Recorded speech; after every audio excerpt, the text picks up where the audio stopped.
අපි ඉන්නේ සුරලෝකෙ මෙහෙ ආවේ මැරිලා හිනා යනෝ බලන් තිබ්බන් ආපු පාර හැරිලා ගෑනු බඩ පෙන්නගෙන අඳින එක වැරදි නම් මොකටද සාරියක තිබ්බේ බඩ ඇරිලා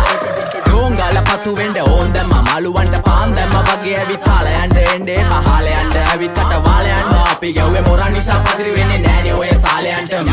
අම්මටවත් මෙල්ල නැති මාව කොයිද මෙල්ල වෙන්න යන්නේ අර කොයිවත් ඉන්න වෙලමට සතියන්තේ හැමදාම කොල්ලෝ ඉන්නේ චිල් එකේ පිල් දාලා සෙට් වෙන්නේ සිංගාල කොළඹට හේතු නැඩෝ සන වගේ පම වෙන්න දැස නොපෙනුනත් අපි ගැව්වේ මුටි කන නිසා මොනාලිසා බලන් ඉන්නේ මගේ පැත්ත කියලා තාම හිටන් ඉන්නේ පුතා මම ජොන වගේ කොන නිසා ජන නිසා තාල දැම්මේ මගේ අතකුරි නෙලිසම මාන දැම්මේ බෝලා ගලෝ ගන්න කලිසම කාල කන්නේ වගේ හිත තිබ්බේ මැලිකම වාව ගන්න බැරි යාළුවෝන්ගේ කැක්කම මම රැප දෙන්නේ මල්ලි මට තාලේ විදියට මූස්වාලා දුන්නේ පුතේ රැප උසා හින්දියට අපේ උන්න බලන් ඉන්නේ hina වෙන්න කින්ඩියට රැප නැට්ටුකාරයෙක් නම් මම ඉන්නේ නැදියට වර්ගම් තාන්තම්